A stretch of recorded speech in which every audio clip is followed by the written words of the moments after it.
Hi, I am Rishi Kumar और आज हम क्वांटम मैकेनिकल मॉडल इस चैप्टर को फटाफट रिवाइज कर लेंगे और डिटेल में रिवाइज करेंगे।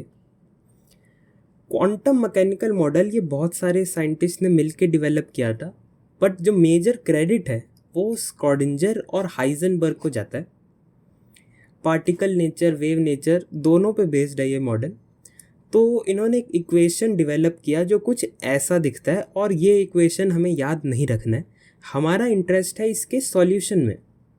तो स्क्रॉडिंजर वेव इक्वेशन को सॉल्व करके हमें 3 क्वांटम नंबर्स मिलते हैं: principal quantum number, azimuthal quantum number और magnetic quantum number.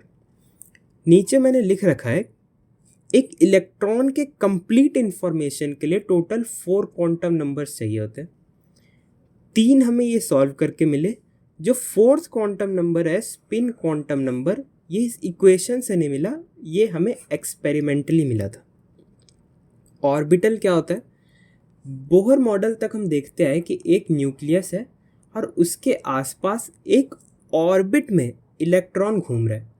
But Heisenberg uncertainty principle से ये क्लियर है कि हम इलेक्ट्रॉन का पाथ नहीं बता सकते, इसीलिए हम एक अप्रॉक्सीमेट रीजन बताएंगे कि ये एक स्पेस है। लेट्स से इस स्पेस में इलेक्ट्रॉन के मिलने की प्रोबेबिलिटी हाई है। Region of space around nucleus where probability of finding electron is considerably high, this is orbital. Quantum numbers को अब हम डिटेल में देख लेते हैं। Principal quantum number, principal quantum number वही जो बोहर ने आपको शेल्स बताए थे, ये वही सेम चीज़ है, KLMN शेल। इसे हम पॉजिटिव इंटीग्रल वैल्यूज से रिप्रेजेंट करते हैं, n = 1 2 3 4। It determines the size and energy of an orbital. जैसे जैसे n बढ़ेगा साइज इंक्रीज होगा।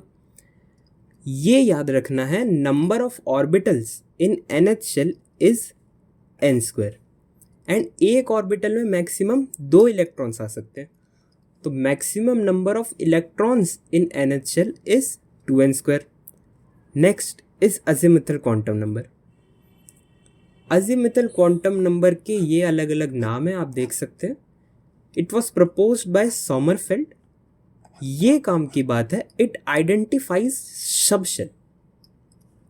इसको रिप्रेजेंट कैसे करते हैं? जैसे n की वैल्यू लेट से 4 है, तो l की वैल्यू विल रेंज फ्रॉम 0 से लेकर n-1 मतलब 3 तक, 0 1 2 3। l = 0 represents s, 1 p, 2 represents d and 3 f. It determines the shape and energy of an orbital. Energy वाली बात मैंने प्रिंसिपल क्वांटम नंबर में भी कही थी, ये यहाँ लिखा हुआ है। Energy of an orbital depends on n and l both, basically n+l। Aufbau rule कहते हैं इसको, हम आगे भी देखेंगे। Number of subshells in nth shell is n, ये काउंट भी कर लेते हैं। जैसे n = 1 में एक ही सबशेल है, l = 0 1s। n = 2 में 2 सबशेल्स है, l = 0 and 1 मतलब 2s and 2p। उसी तरह n = 3 के लिए 0 1 2 3s 3p 3d। Orbital angular momentum, ये फॉर्मूला याद रखना है, √L × l+1 h bar, where h bar = h/2π। Number of orbitals in a subshell is 2l+1। ये हम आगे देखेंगे। -l से l तक मैग्नेटिक क्वांटम नंबर वेरी करता है, तो इसीलिए total number of orbitals -l से l तक आप काउंट करोगे तो कितने हो गए? 2l+1। एक ऑर्बिटल में मैक्सिमम 2 इलेक्ट्रॉन, तो maximum number of electrons in a subshell 2 × 2l+1। ये एक इंपॉर्टेंट बात है। अभी मैंने बात की एनर्जी डिपेंड करती है n एंड l बोथ पे, but it is for multi electron species.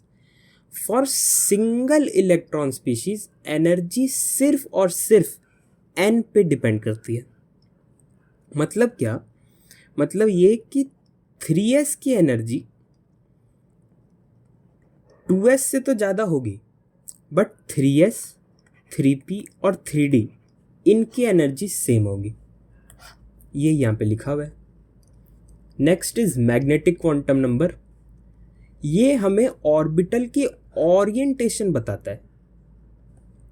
इसको रिप्रेजेंट करते हैं -L से +L तक इंटीग्रल वैल्यूज़ के थ्रू, एंड -L से +L तक आप काउंट करो, वही 2l+1 वैल्यूज़ हो गई। नेक्स्ट पेज पे काउंट करके भी दिखा दिया है। जैसे फॉर n = 1, L की वैल्यू क्या हो सकती है 0, एंड m की क्या पॉसिबल वैल्यूज़ है, बस 0, दैट इज़ 1s। n = 2 के लिए L 0 and 1, L = 0 के लिए m 0, 2s, L = 1 के लिए m -1 0 and 1, -L से L तक।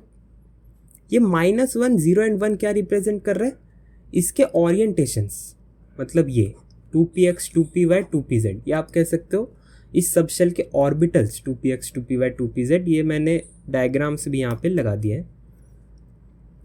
n = 3 में L = 0 1 and 2, ये S and P सबशेल है।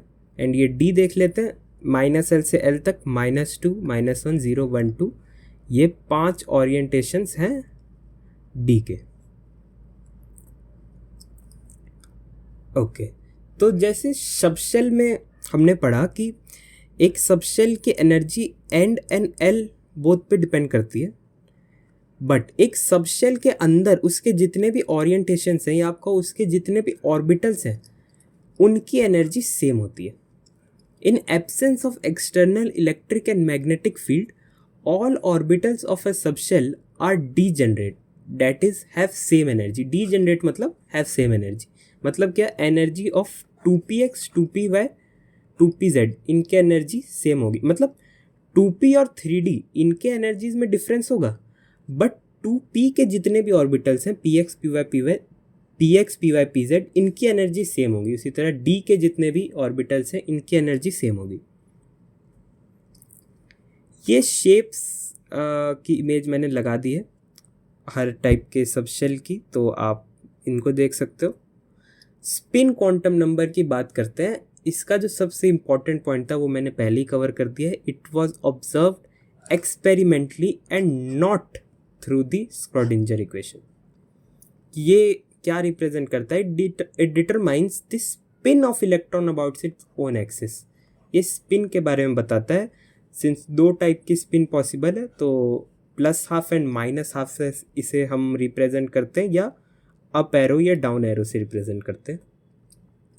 स्पिन एंगुलर मोमेंटम का फॉर्मूला है √s × s+1 h/2π। s की वैल्यू 1/2, तो √3 h/4π, जो कि एक कांस्टेंट वैल्यू निकल के आती है। Fourth point is an orbital can accommodate a maximum of 2 electrons of opposite spin.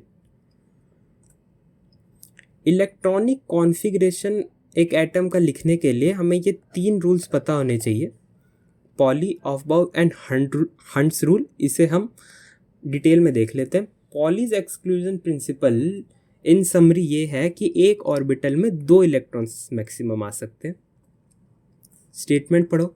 No 2 electrons in an atom can have all 4 quantum numbers identical, और an orbital can accommodate a maximum of 2 electrons of opposite spin.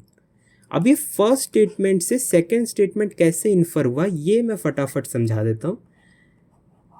पहले 3 quantum numbers का use करके हम एक orbital तक को हम uniquely define कर सकते हैं। जैसे मैंने डिफाइन किया 3dxy, तो प्रिंसिपल क्वांटम नंबर मैंने डिफाइन किया 3, अजीमुथल क्वांटम नंबर मैंने डिफाइन किया L = 2 मतलब D, और इस तरह फिर मैग्नेटिक क्वांटम नंबर डिफाइन करके हमें पता चल गया 3dxy ऑर्बिटल। अब इसके आगे 4th क्वांटम नंबर डिफाइन करने के बाद हमें यूनिकली एक इलेक्ट्रॉन का पता चल जाना चाहिए।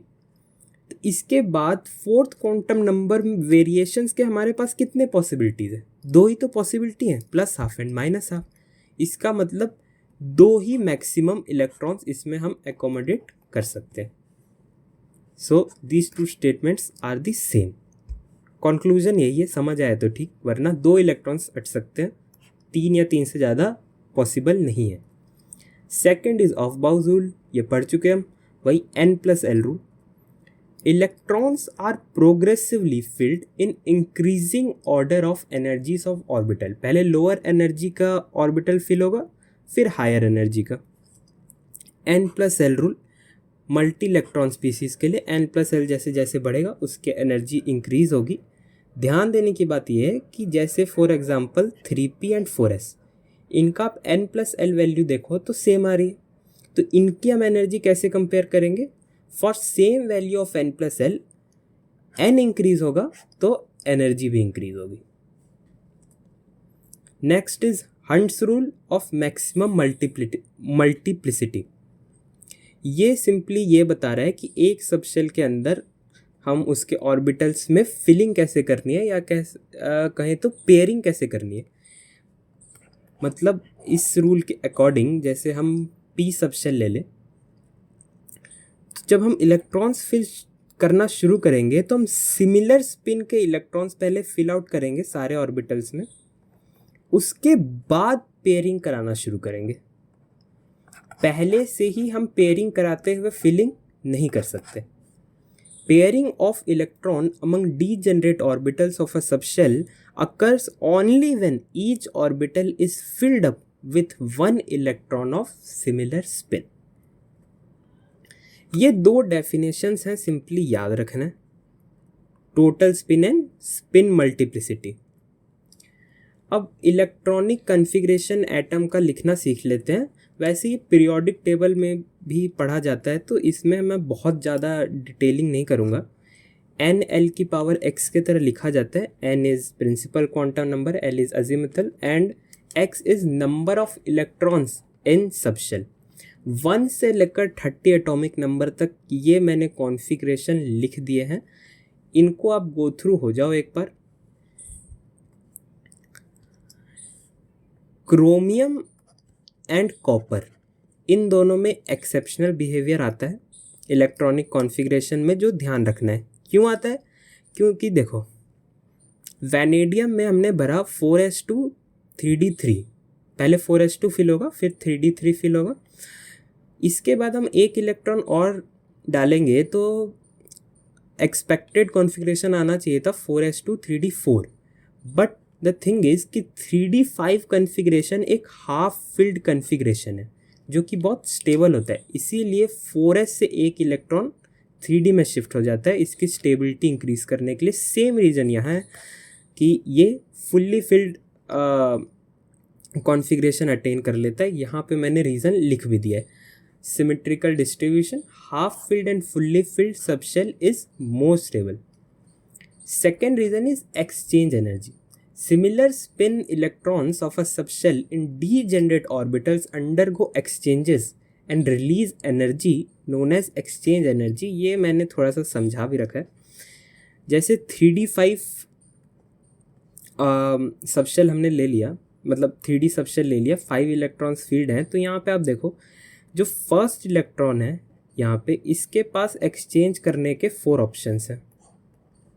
तो number of exchanges by first electron 4, second के इसके साथ की एक्सचेंज हमने काउंट कर लिया ऑलरेडी, इसके बाद 3 न्यू एक्सचेंजेस की पॉसिबिलिटी और है, तो 4 ये हो गया। Number of new exchanges by second electron 3, तो इस तरह आप काउंट करोगे तो 4 + 3 + 2 + 1 टोटल 10 एक्सचेंजेस होते हैं।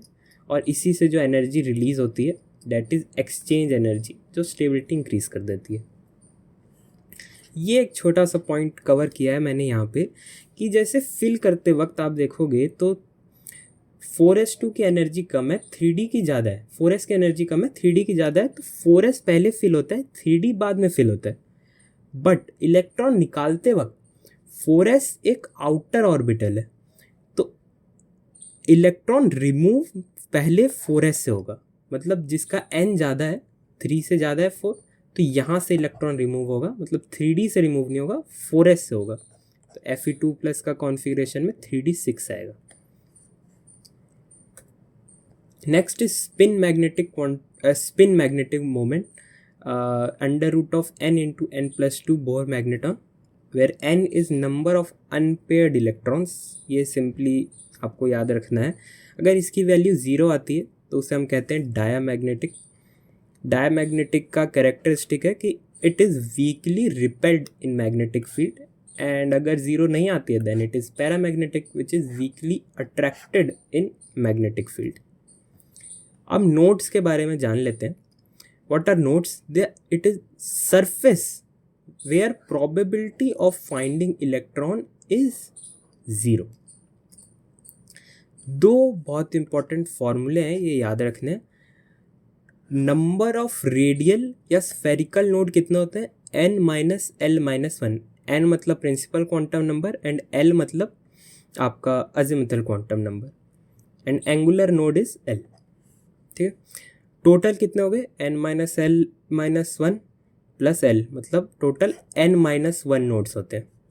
अच्छा, रेडियल स्फेरिकल नोड होता क्या है कि मतलब न्यूक्लियस से आप r डिस्टेंस पे जाके अगर स्फेरिकली कोई आपको नोड मिल जाए, spherical surface at a finite distance from nucleus, it is spherical node. और एंगुलर नोड मतलब न्यूक्लियस से एक कोई पासिंग प्लेन हो जहाँ पे इलेक्ट्रॉन मिलने की प्रोबेबिलिटी 0 है, प्लेन और सरफेस पासिंग थ्रू न्यूक्लियस।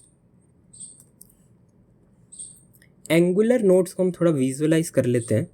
जैसे एस सब शेल में L इक्वल टू 0 है तो 0 एंगुलर नोड्स। और आप देख सकते हो यहाँ पे न्यूक्लियस के थ्रू ऐसा कोई प्लेन पॉसिबल ही नहीं है जिसमें 0 प्रोबेबिलिटी हो इलेक्ट्रॉन मिलने की। P सब शेल, ये मैंने वो प्लेन बना रखा है, L इक्वल टू 1 तो 1 angular node. D subshell के लिए मैं डायग्राम से ले आया हूँ। ये दो प्लेन्स हैं जहाँ पे मतलब 2 एंगुलर नोड्स। ये इंपॉर्टेंट है, 3dz², ये मुझे हाईलाइट करना था। इसमें प्लेन्स नहीं है, कोनिकल सरफेसेस है यहाँ और यहाँ, ये 2 कोनिकल सरफेसेस है, 2 एंगुलर नोड्स हैं। नेक्स्ट, और मेरे हिसाब से शायद इस चैप्टर का सबसे इम्पॉर्टेंट पार्ट, ग्राफ्स। हमें 3 टाइप के ग्राफ्स पढ़ने हैं, psi R versus R, psi R square versus R, and 4 r square psi R square versus R. Psi क्या है? वेव फंक्शन कहते हैं इसको। It is the amplitude of wave nature of electron. ये positive negative दोनों हो सकता है, इसकी ऐसा कोई फिजिकल सिग्निफिकेंस नहीं है। अब साई स्क्वायर का क्या है, ये देखो मैंने नीचे लिखा है, इसे रिलेट कर सकते हो आप। फिजिक्स में आपने पढ़ा होगा, intensity is directly proportional to amplitude square. तो this is an amplitude. So psi का स्क्वायर करने से हमें, जैसे यहाँ लिखा है ना, नो फिजिकल सिग्निफिकेंस, तो अब इसका स्क्वायर करने से हमें कोई फिजिकल सिग्निफिकेंस वाली टर्म मिलनी है। मैक्स बॉर्न ने ये बताया, ये हमें probability of finding electron per unit volume बता देता है, इसे हम प्रोबेबिलिटी डेंसिटी कहते हैं। And then is 4πr² psi R square, it is radial probability distribution function. तो अब बेसिकली न्यूक्लियस से r डिस्टेंस पे जाके dr थिकनेस का अगर हम एक शेल कंसीडर करें तो वहाँ पे इलेक्ट्रॉन मिलने की प्रोबेबिलिटी आप कैसे लिखोगे?